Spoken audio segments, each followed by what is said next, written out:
¿qué tal? Mi nombre es Laura Beatriz Montes de Oca Barrera, soy investigadora del Instituto de Investigaciones Sociales de la UNAM.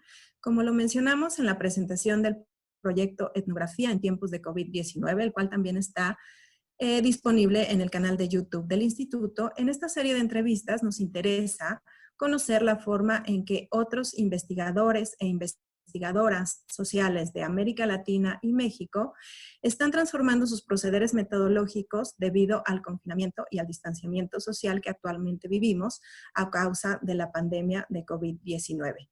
En esta entrevista nos acompaña la doctora Cristina Oemichen Bazán.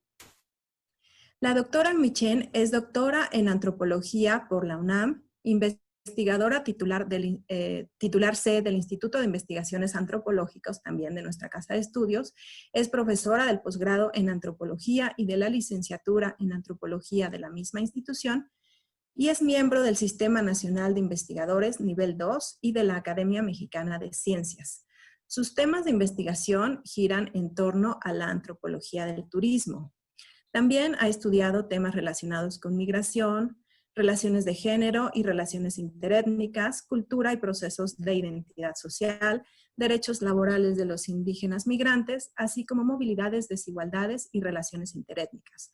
Sobre todos estos temas, la doctora Oemichen cuenta con numerosas publicaciones en libros, capítulos de libro y artículos.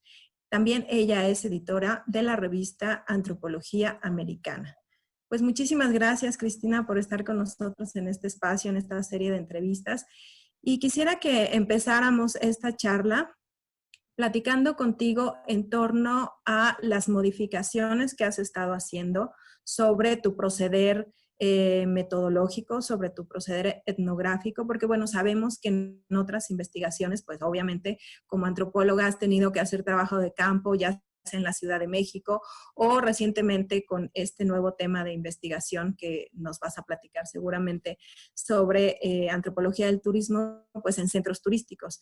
Entonces, platícanos un poco cómo has ido adaptando tu proceder metodológico, particularmente en este proceso de pandemia en el que estamos viviendo. Bueno, antes que nada quisiera agradecerte mucho, Laura Beatriz, por esta invitación, igual que a Ana Carolina. Muchas gracias por esta iniciativa y mis felicitaciones. Pienso que foros como este nos hacen mucha falta para reflexionar acerca de nuestro trabajo, acerca de nuestras prácticas. Y precisamente a partir de esta primera pregunta, que ya Ana Carolina me había anticipado un poco de cómo nos hemos ido adaptando, cómo me he ido adaptando a la investigación a partir del confinamiento. Esta pregunta me llevó a reflexionar de que pues esta no es la primera vez que el trabajo etnográfico se ha visto interrumpido en nuestro país. Sí ha sido interrumpido por la pandemia, el trabajo in situ, pero ya desde antes el trabajo de campo antropológico se vio interrumpido a causa de la violencia. En diversas regiones del país, el trabajo de campo se había visto afectado en la década de los 90, pero sobre todo desde el 2000 en adelante, a causa de la violencia desatada por el narcotráfico y el crimen organizado, y después por las acciones emprendidas por el Estado con la llegada del ejército en la denominada guerra contra el narco. Ya desde la década de los 2000, Juan Luis Ariego y Victoria Novello, ambos investigadores de Ciesas, se preguntaban acerca de cómo hacer trabajo de campo en tiempos violentos. Entonces existen, para todos los que lo quieran consultar, dos videos en YouTube que ustedes lo teclean, así como trabajo de campo en tiempos violentos, y nos vamos a encontrar con una serie de testimonios de diferentes partes del país que nos hablan de los diferentes problemas que se estaban teniendo en las comunidades, o sea, problemas relacionados con balaceras, con secuestros, con problemas de tortura. Se narra cómo la violencia iba avanzando, por ejemplo, en la Tarahumara, o cómo en ciudades como Monterrey, los niños estaban siendo entrenados para tirarse al piso cuando escuchaban una balacera. Caso similar ocurría, por ejemplo, en Michoacán, en todas estas regiones altamente convulsionadas. Yo pienso que es muy importante tener presente esta situación para ver de la cual parece que vamos saliendo, pero no hay que bajar la guardia. Desde esa época, pues los antropólogos hemos tenido que darnos a la tarea de crear nuevas formas de establecer relación con nuestros informantes o con las comunidades con las que trabajamos, tratando de evitar, entre otras cosas, de ponerlas en riesgo. Esto ha limitado mucho el trabajo en diversas regiones y es ahí donde pienso que para nosotros el tema no es nuevo, aunque sí, a partir del confinamiento, lo que sí es nuevo es que estos medios de comunicación, que son, por ejemplo, el Facebook, el YouTube y el WhatsApp, sobre todo, pues se han ido generalizando y esto nos permite crear nuevos entornos para un tipo de trabajo más sistemático que podamos realizar con las comunidades, que llamamos comunidades virtuales.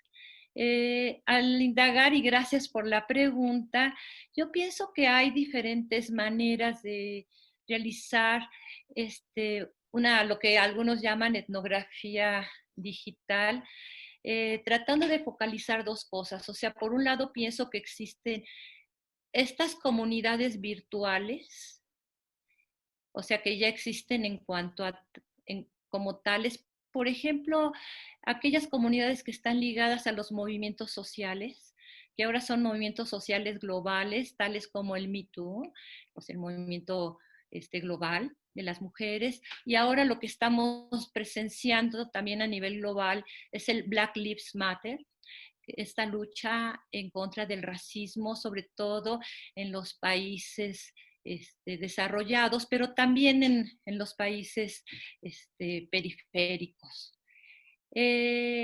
A través de este tipo de estos medios técnicos, también podemos observar el avance de movimientos también de la extrema derecha, como se puede observar con el crecimiento de los grupos neonazis, tanto en Estados Unidos como en Europa, y también el hecho de que hay diferentes analistas que señalan que el triunfo de Donald Trump en las elecciones pasadas, pues se basó más que nada en este movimiento generado a través de redes sociales, en donde la posverdad o la manipulación de las emociones ligadas a ciertos sentimientos y ciertas formas simbólicas motiva la generación y el incremento de los ataques violentos, ya fuera de la red, o sea, ya fuera de la pantalla, ataques que se dan en las calles en contra de las minorías étnicas y en contra de los inmigrantes.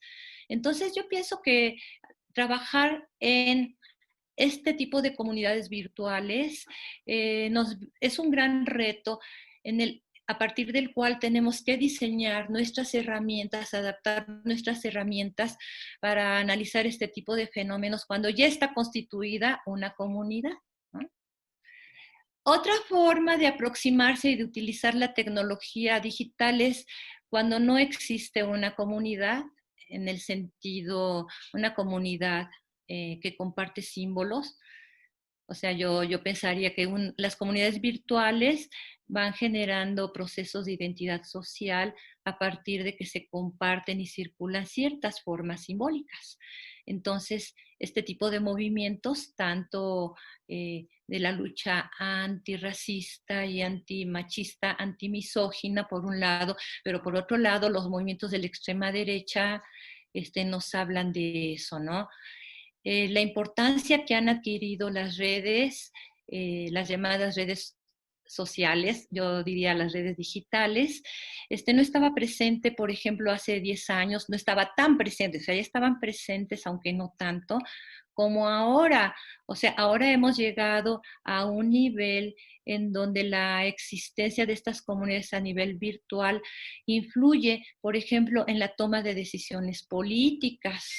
el hecho de que se hable, hasta el propio presidente de México, que hable de las benditas redes sociales para contrapesar toda la campaña que llevan a cabo las televisoras ligadas a los grandes consorcios, es sintomático, de la misma manera que la lucha que están dando las organizaciones sociales por visibilizar diversos fenómenos, como en este caso la lucha de las mujeres en contra de la violencia feminicida y la violencia de género, tienden a constituirse, fíjense cómo, movimientos sociales que ahora están relacionados a través de la tecnología, o son movimientos que están mediados por la tecnología. De los movimientos sociales, o sea, es un instrumento para analizar los movimientos sociales, pero también fenómenos muy interesantes como esta cuestión de cómo también hay ciertos movimientos que son retrógrados, que promueven el odio, que promueven la fragmentación social.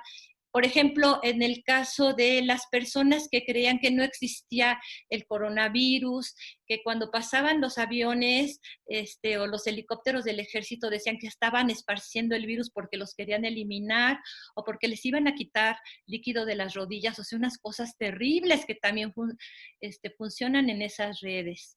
Es tan importante ahora este fenómeno que incluso, bueno, les quiero recomendar la película de Hater.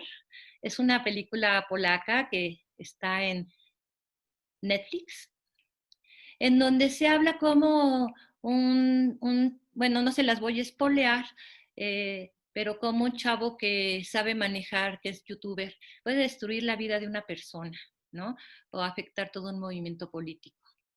Y hay otra serie que también les quiero recomendar, que se llama Avatar, que también es polaca, en donde, como en todas las series policíacas, a veces la policía es muy ineficiente y entonces surgen los héroes. Y aquí los héroes son chavos que están metidos en las redes y, por ejemplo, cuando ocurre algún crimen, pues ellos indagan muy bien porque saben hackear las cuentas y entonces empiezan a indagar por ahí y logran colaborar con la policía, pero siempre con una relación muy conflictiva. O sea, quiero decir que este periodo de pandemia, no sé si las empresas multinacionales que se encargan de crear esta maravillosa tecnología que hace unos años no existía y que ahora se han multiplicado, pues nos están ayudando mucho a crear estos nuevos ambientes para la investigación social, ¿no?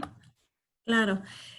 Cristina, y bueno, ya nos has mencionado estos nuevos entornos que surgen o que se construyen o que incluso podemos construir nosotros como investigadores, particularmente cuando estamos en una situación de distanciamiento como en el que estamos viviendo, y lo cual impide justamente hacer trabajo de campo de manera convencional, cara a cara y todo esto. Y en ese sentido quisiera ahora preguntarte, ¿de qué manera has adaptado tú tu propia investigación pensando en los temas en los que tú te has especializado? Ya mencionábamos en un inicio de esta charla que, bueno, uno de tus temas y el más reciente es el que tiene que ver con el turismo, ¿no? La antropología del turismo. Otros tienen que ver con cuestiones de poblaciones indígenas, de migración y demás. Entonces, platíquenos ahora, quisiera que nos platicaras un poco de qué forma estás haciendo investigación específicamente en tus temas y si tienes alguna reflexión sobre cómo las poblaciones con las que has trabajado, es decir, poblaciones indígenas, se han visto afectadas por la situación actual en la que estamos viviendo de la pandemia. Claro que sí. En el mes de marzo estaba yo en Cancún, el principal destino turístico del país, principal generador de divisas relacionadas con la actividad turística, cuando eh, pasando los 10 primeros días, 10 o 15 primeros días, el número de vuelos comenzaron a disminuir y disminuyeron de una manera muy drástica. Tenemos un artículo que trabajé con la maestra Concepción Escalona, ella es profesora de la Universidad del Caribe, y yo, en donde a partir de marzo veíamos que una vez que dejan de llegar los turistas, o sea, dejan de llegar los aviones y con ellos los turistas, los hoteles empiezan a cerrar o sea, baja el número de turistas que llegan a ellos y los trabajadores comienzan a ser despedidos o bien se les invita a que sean solidarios con las grandes empresas multinacionales como Riu, Barceló, Club Mediterráneo y todas ellas, y que sean, se les llama a la solidaridad. ¿Qué significa la solidaridad? Pues que no cobren, ¿verdad? Algunos recibieron la mitad de su salario, otros recibieron una despensa o varias despensas a lo largo de toda la pandemia y otros más no recibieron nada. Claro, con la promesa de que una vez superada la pandemia, ellos iban a regresar al trabajo. Entonces, Concepción y yo nos preguntábamos acerca de cómo le están haciendo los trabajadores para sobrevivir en esta situación tan adversa, porque a diferencia de otras regiones del país, el caso de Cancún se asemeja mucho a una producción de enclave. Esto es, existe una gran inversión multinacional en donde muchas veces las ganancias son repatriadas a los lugares de origen de donde proceden estos capitales, incluso muchos de ellos ya se encuentran en paraísos fiscales, ¿no? Nos preguntábamos acerca de las formas de resistencia de los trabajadores y la manera en que han estado haciendo para sobrevivir durante la pandemia. Así las cosas, utilizamos, ahora sí que pensábamos cómo nos podemos acercar a ellos.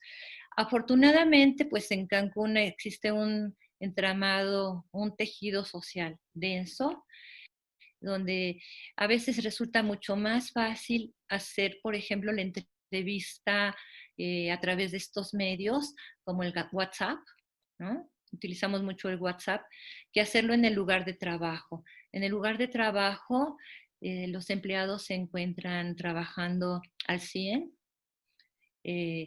sus tiempos y movimientos están muy calculados. A veces cuando es la temporada alta, no tienen ni siquiera tiempo para ir a comer. Entonces, hacer una entrevista en el centro de trabajo es casi imposible, porque incluso aunque vayas como huésped, cuando te acercas a los trabajadores, nada más tienes acceso a cierta capa de trabajadores. Esa es una capa de trabajadores que se les ha denominado como trabajadores de contacto, así lo dice Andrés Pedreño en un estudio que hizo en España. Hay trabajadores de contacto y trabajadores de no contacto. Los trabajadores de contacto son los que le dan la cara al turista, quienes lo atienden, generalmente son bilingües, tienen cierta escolaridad, mientras que los trabajadores de no contacto son los que no vemos. A veces cuando llegamos a los hoteles a servir un buffet lleno de cosas deliciosas y muy frescas, pues no sabemos cómo están los trabajadores a veces laborando a temperaturas de 30 o 40 grados, 50 grados ya sin aire acondicionado, o sea, no sabemos acerca de las condiciones tan precarias en que se lleva a cabo el proceso de trabajo. De ahí que considero que ahora con la pandemia hemos logrado acceder a ellos de una manera mucho más libre. Muchas veces ellos se nos acercan y nos comentan cómo está la situación en sus centros de trabajo. Desde luego, nosotros manteniendo siempre un código de ética. Y pues así como hay códigos de ética para el trabajo en terreno, también lo debemos tener y desarrollarlo con el uso de las redes sociales. Y entre otras cosas es proteger la identidad de la persona que nos está brindando la información, proteger también a la comunidad, o sea, si pensamos que en la información que nosotros podemos publicar o la información que publicamos puede hacer algún daño, nos abstenemos por completo de hacerlo, ¿no? Entonces, así las cosas, con la maestra Concepción Escalona diseñamos y bueno, y un grupo de estudiantes diseñamos una encuesta que fue aplicada a través de Google Formulario, una encuesta de 30 preguntas en las que indagábamos de todo, desde la cuestión de si su lugar de origen, porque pues muchos trabajadores de la industria turística son migrantes, sobre todo en esta región del país que ha venido creciendo, venía creciendo a un porcentaje de 8 o 9% anual, o sea, una de las zonas más dinámicas del país. Entonces, desde el lugar de origen, la edad, cuánto tiempo tienen de estar trabajando en el lugar donde se encuentran, hasta la cuestión relacionada con el salario antes y durante la pandemia. Lanzamos esta invitación a responder libremente el cuestionario. Desde luego, no hay que preguntar el nombre, porque a la gente hay que darle la confianza para que puedan responder y también para que ellos no se pongan en riesgo en caso de que estos datos cayeran en las manos equivocadas. Y para nuestra sorpresa, bueno, pues la encuesta se difundió y para nuestra sorpresa, en un lapso de una semana, ya alcanzamos a tener 87 encuestas respondidas, ¿no? De las cuales hubo que desechar 7 porque algunas venían repetidas y otras no eran de la región. Y bueno, y con eso fue que armamos un acercamiento, un análisis sobre las condiciones de trabajo y precariedad laboral en un destino turístico de clase mundial. Este resultado fue publicado por Alba Sud, que es una revista española de Barcelona, que coordina el antropólogo Ernest Cañada, y que ha venido publicando varios temas relacionados con el turismo y los efectos del COVID-19 entre trabajadores y entre turistas. Por ejemplo, tiene algunos trabajos muy interesantes sobre el efecto de la pandemia entre los trabajadores que laboran a bordo de los cruceros. Entonces, el nuestro salió publicado allí, pues de manera muy temprana, salió en el mes de junio. Entonces, si quieren, luego les paso el link para que lo lean. Y bueno, pues fue un artículo que se difundió ampliamente. Este mismo artículo y esta presentación nos dio la pauta para relacionarnos con un amplio sector de trabajadores del turismo que de otra manera tal vez hubiera sido muy difícil acercarnos a ellos. Tanto compañeras que son trabajadoras, que son recamareras, personas que trabajan en la cocina, los chefs, los que trabajan en recepción, los que trabajan en agencias de viajes, en el transporte, los que ofrecen tours. Y a partir de allí empezamos a relacionarnos con un sector muy, muy importante, tan importante como ignorado por las ciencias sociales en nuestro país, que es el sector de los guías de turistas. Empezamos a relacionarnos con ellos también gracias a que tenemos un amigo y colega que trabaja en San Miguel de Allende, que es un etnohistoriador que ya tiene 17 años de ser guía de turistas y que está relacionado con varias personas y organizaciones que se han venido gestando, o sea, organizaciones que se han venido sacudiendo el yugo del charrismo sindical y de estructuras corporativas y que ahora pues también se presentan como un movimiento social que está reivindicando pues una serie de derechos, entre ellos el reconocimiento de su labor como una profesión que tiene implicaciones tanto laborales como de reconocimiento al trabajo de los guías de turistas.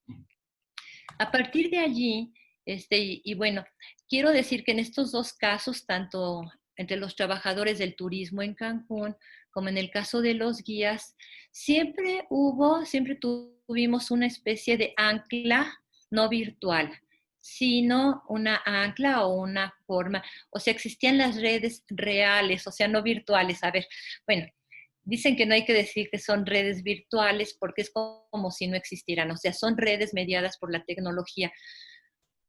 Tanto en Cancún, las redes que se habían conformado en términos de comunidad virtual existían previamente, ¿no? Como redes terrenales, o cómo le vamos a decir, redes no virtuales, o sea, más redes ordinarias, vamos a decir.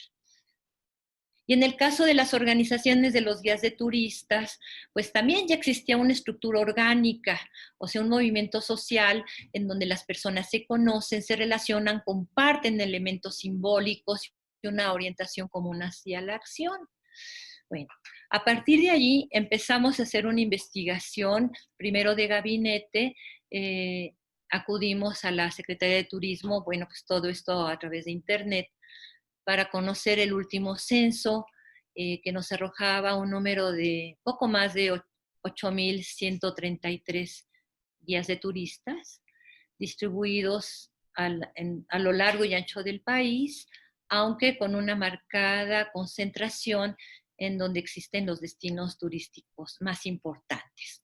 Entre ellos, desde luego, el estado de Quintana Roo.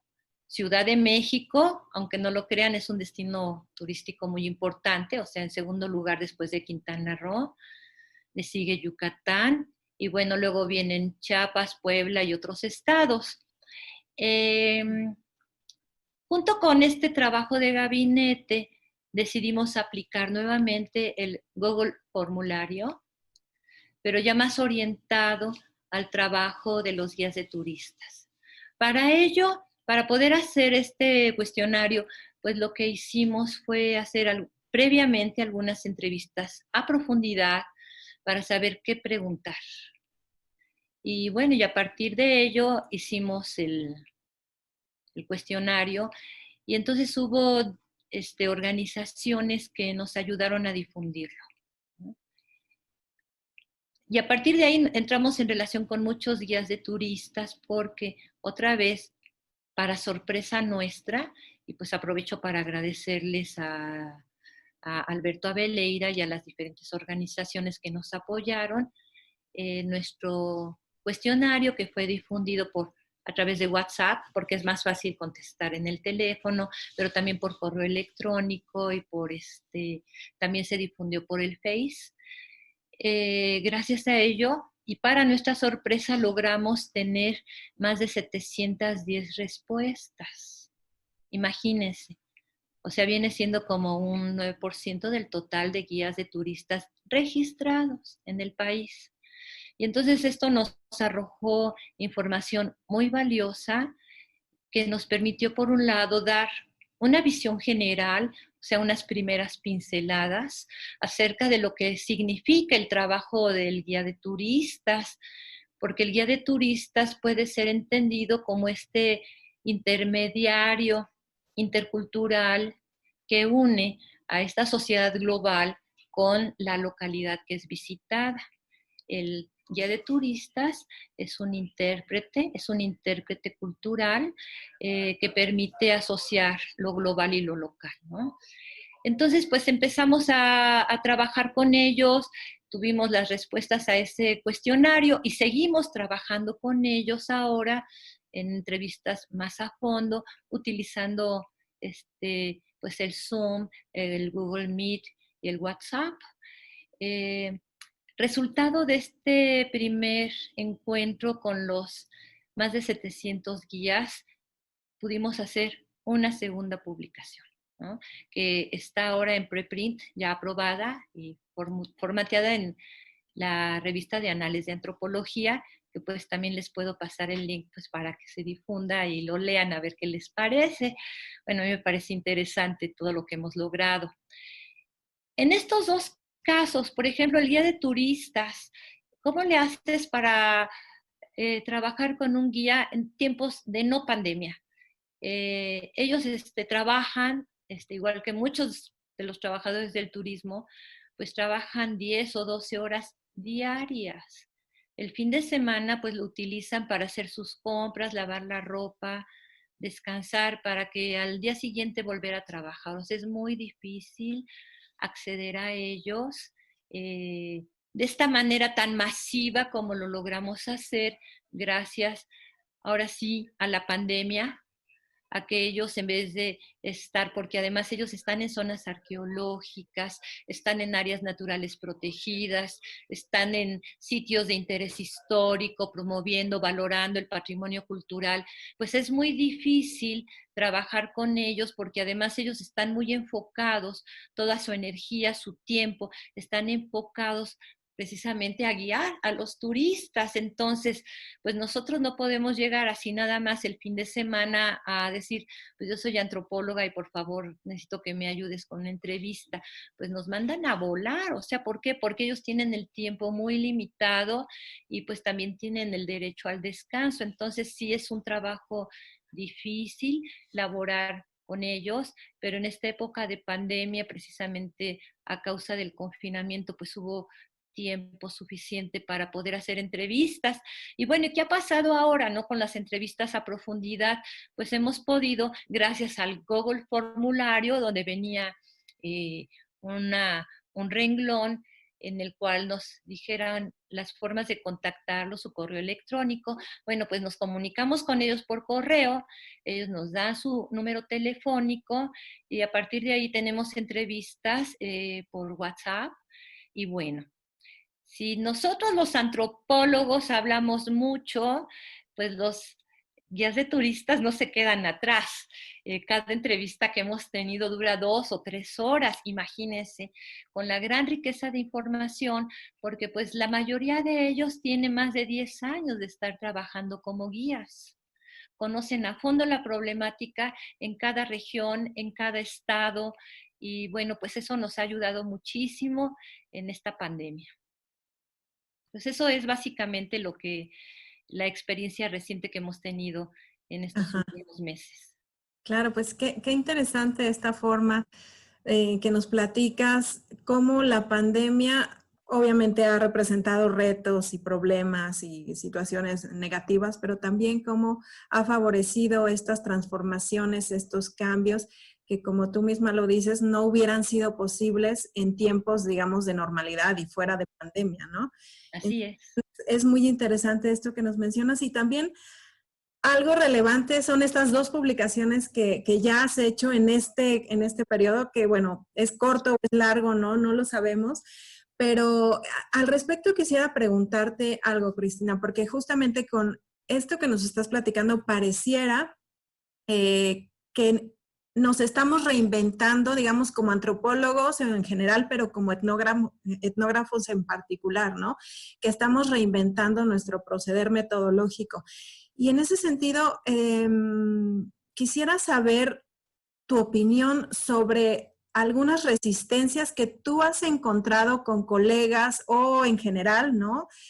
De, bueno, no, es que ya no se puede hacer trabajo de campo de manera tradicional, entonces no vamos a hacer trabajo de campo.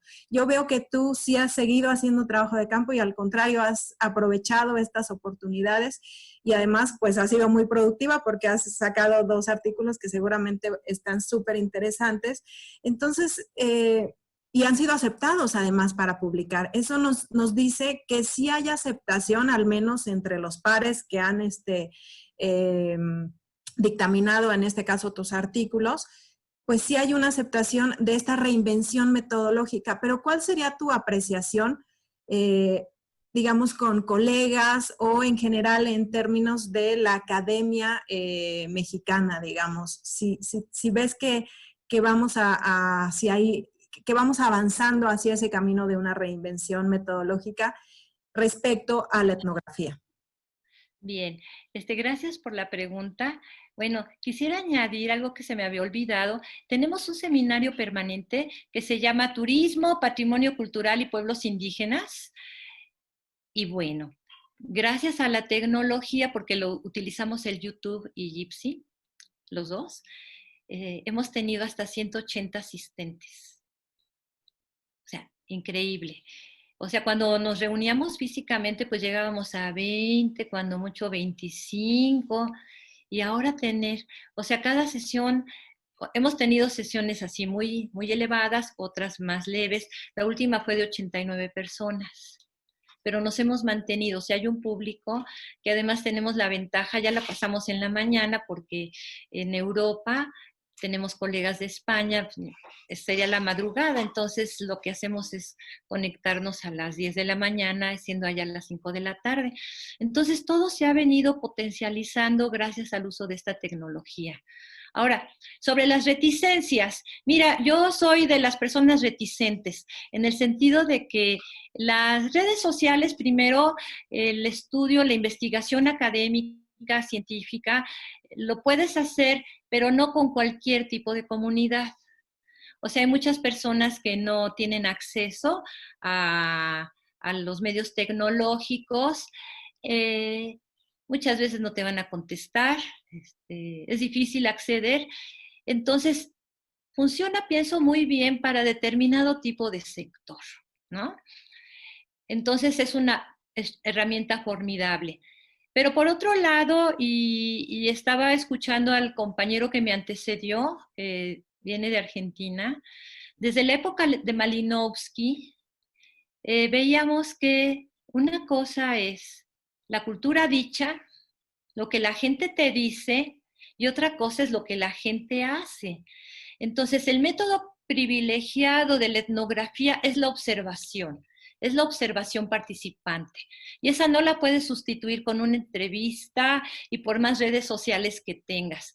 Fíjense que cuando Malinowski estaba trabajando en las Islas Trobriand, indagando sobre esta institución del Kula, él se preguntaba por qué los rituales eran tan importantes para los trobriandeses y decía que no bastaba con observar lo que hacían cuando se subían en esos mares tan bravos, tan peligrosos y que iban allí en alta mar. El antropólogo tenía que subirse a la balsa y experimentar el pánico, el miedo de subirse a una embarcación tan precaria en condiciones tan difíciles. Dice, eso es para que cualquiera se asuste. Entonces, tú tienes que experimentar junto con ellos ese sentimiento de impotencia y de vulnerabilidad. Bueno, eso él lo decía. Ya después me enteré que él nunca se quiso subir a una balsa, pero de eso se trata, o sea, se trata de estar allí. No, no es como dirían los antropólogos posmodernos de que ya el estar allí se convirtió en una moda, en una especie de ritual. No, no es cierto, no es ningún ritual y no es ninguna moda, es experimentar. Eso que llaman el rapport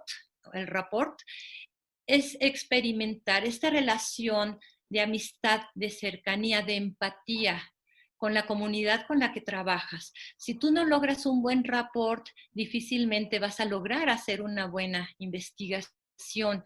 Es muy importante estar allí porque la gente te puede platicar muchas cosas, pero si tú observas, no siempre lo que se platica, o sea, lo que se platica no es que la gente esté mintiendo, sino que obedece al plano simbólico de lo normativo. Cuando yo trabajaba con las compañeras mazahuas, a mí me gustaba mucho que me platicaran sobre las bodas, ¿no? Y platíqueme de la boda. Entonces me decían cuándo iba el papá del novio a llevar regalos a la casa de la novia, que a veces llevaban unas gallinas, que a veces llevaban fruta, y que la primera vez les decían no. La segunda vez como que ya se ablandaban y ya la tercera pues sí ya se casaban, entonces llegaba el novio con el padrino montado en un caballo y bueno, así toda una cuestión de película, muy, muy bonito. Pero entonces, hasta después caché, cuando le dije, ¿y usted así se casó? Y me dice, no, a mí me robaron. Entonces, bueno, es la fuga concertada, ¿no? O sea, decían, es que una boda de esa magnitud, como debe ser, porque además te dicen, así deben de ser las bodas, es la parte normativa. Y decían, es que se necesita tener mucho dinero para hacer ese tipo de boda, ¿no? Pero en la parte del deber ser, ahí está. Entonces, si nosotros nos vamos como con la finta y somos el antropólogo inocente, pues vamos a decir lo maravilloso que son las bodas, ¿no? Entonces, por eso es muy importante estar allí. Eh, de ninguna manera la etnografía digital puede sustituir el trabajo en el terreno. No obstante, es una herramienta formidable. Por ejemplo, ahora en el trabajo con los guías, eh, pues ya hasta me invitaron a ir a los rápidos allá en el río Usumacinta, y luego me invitaron también a ir a una área natural protegida que está en Sonora, que se comparte entre México y Estados Unidos, donde están protegiendo la flora, la fauna. Entonces digo, wow, o sea, existen cosas que yo no me imaginaba y ya tengo el pretexto este, para ir a conocer y pues profundizar en la investigación.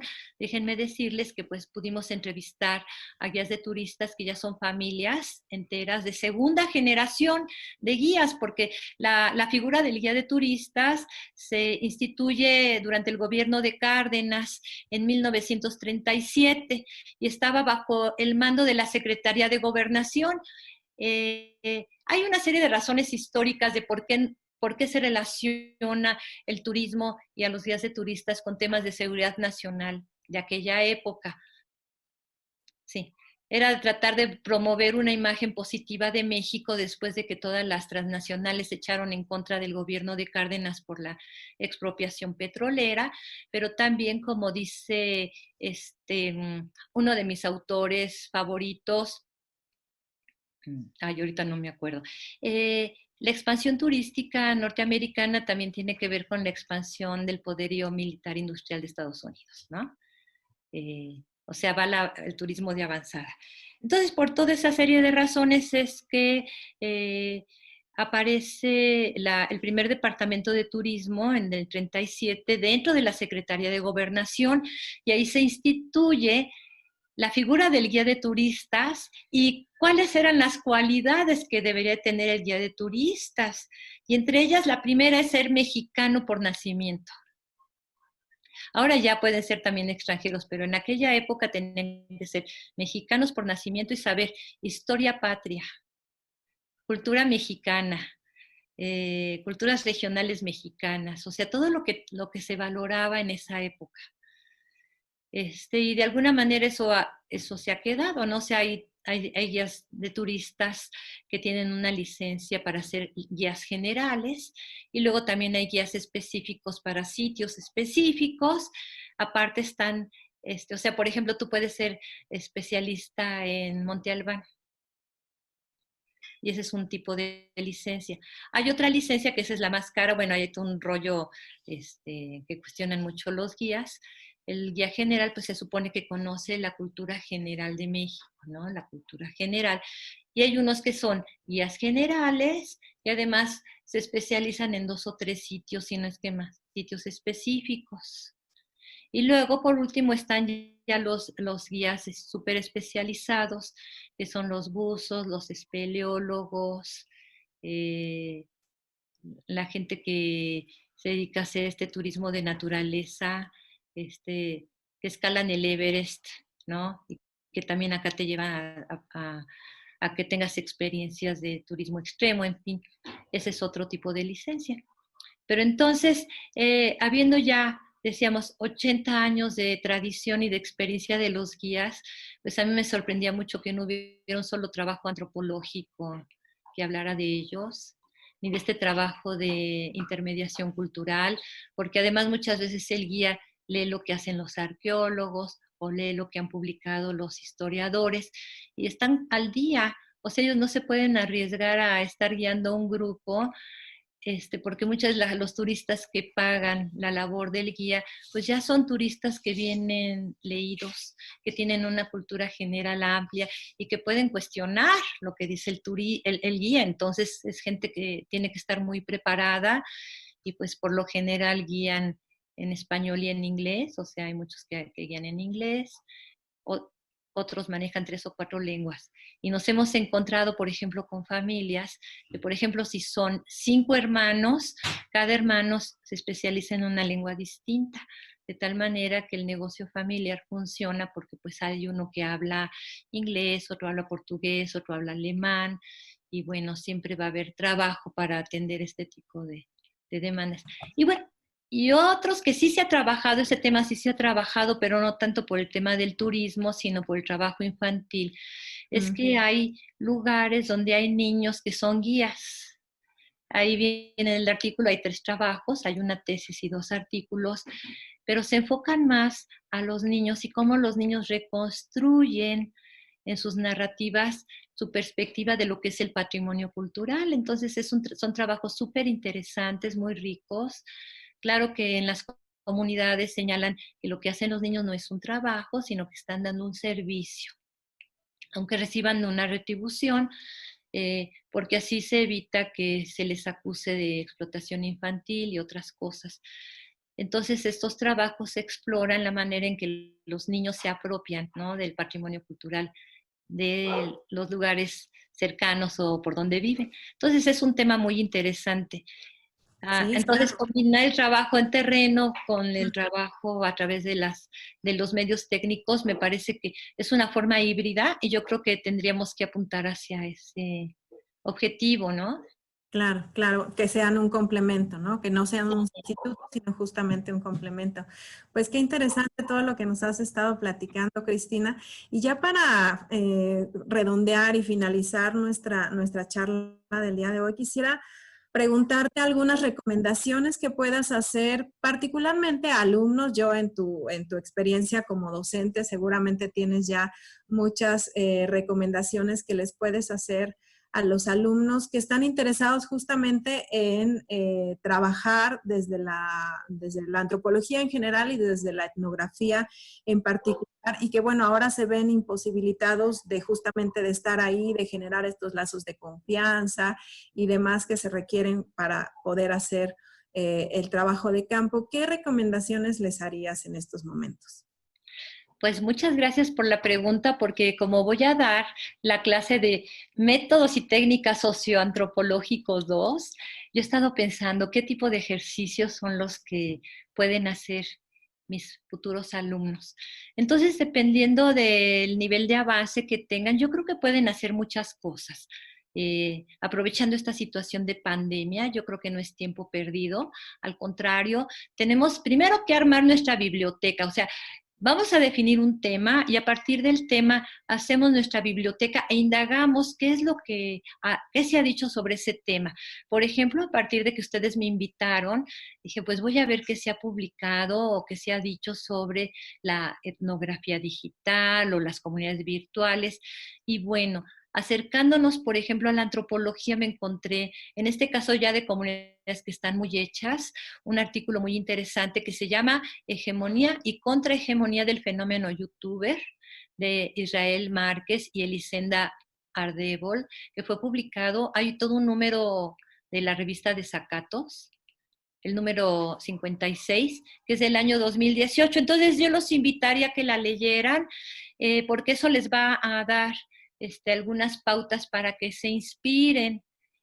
Vamos a ver qué es lo que han hecho otros. Por ejemplo, hay una antropóloga famosa que se llama Gabriela Coleman, que hizo una etnografía sobre el grupo de Anonymous.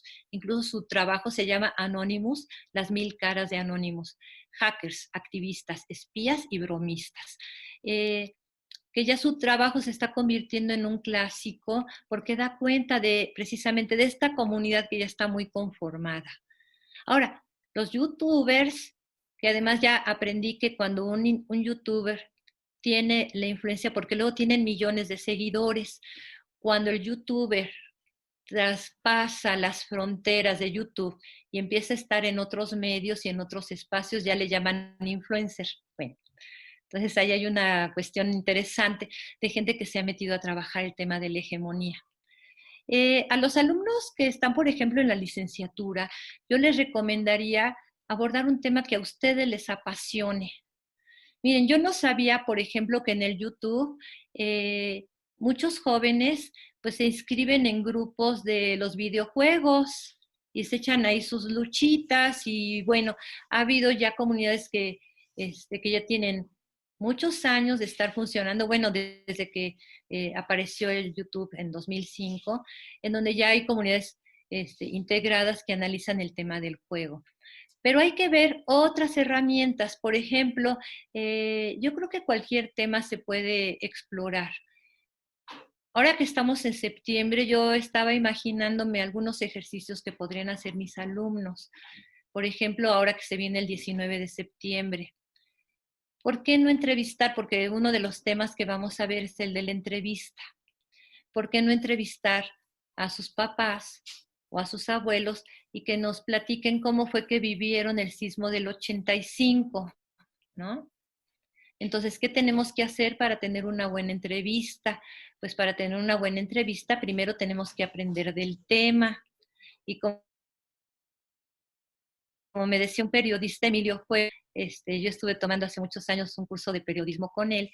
Cuando uno hace una entrevista, ya tiene que saber la respuesta, o casi, casi. ¿Por qué? Porque ya conoce a su entrevistado, sabe cómo piensa, qué ha publicado, qué ha dicho. Entonces, empezar a hacer este tipo de ejercicios sobre temas que a ustedes les apasionen, así como el fútbol les gusta y ahora ya les gustan los juegos de YouTube.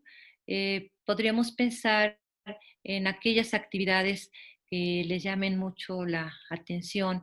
Por ejemplo, yo me he encontrado con proyectos, o sea, no tiene que ser el gran proyecto, acerca de cómo, cuáles son las estrategias con las que cuentan las mujeres en la Ciudad de México para protegerse del acoso, ¿no? O sea, sería un tema.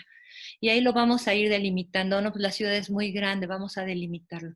O yo quiero saber cómo 3 sectores sociales están afrontando y de qué manera el tema de la pandemia. Uno serían, por ejemplo, los comerciantes en la vía pública, junto con los tianguistas, otros serían los empleados y a lo mejor algún otro sector, los académicos.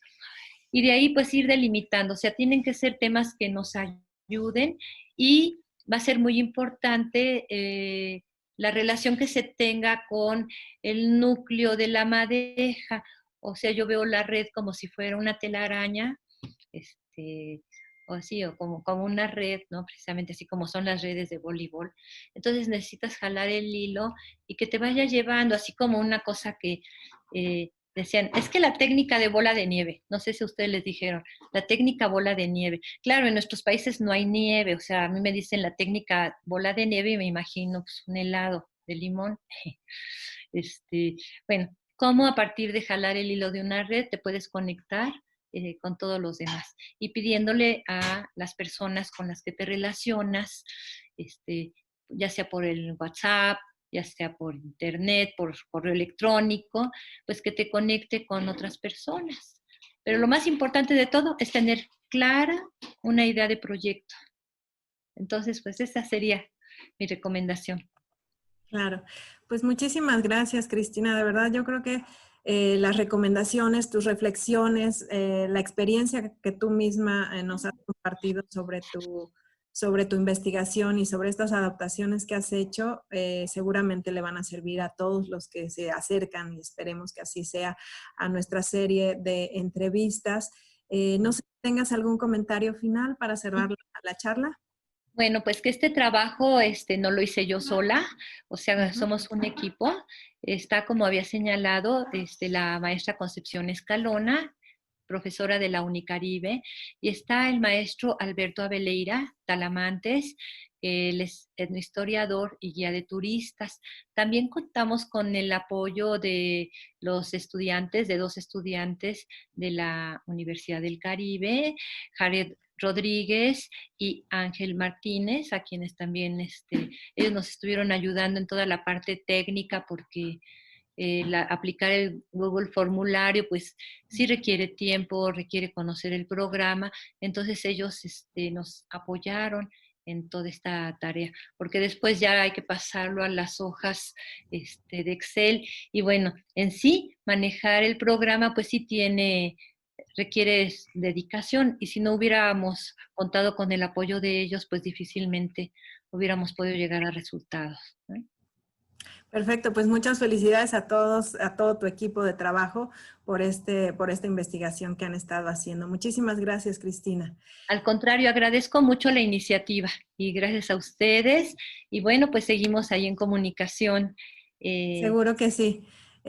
Muchas gracias y bueno, también agradecemos el apoyo institucional que nos ha brindado el Instituto de Investigaciones Sociales con la asesoría técnica del Departamento de Cómputo y de Difusión. Los invitamos a que sigan las demás entrevistas de la serie Etnografía en tiempos de COVID-19 para conocer la forma en que otras investigadoras e investigadores comparten sus experiencias al respecto.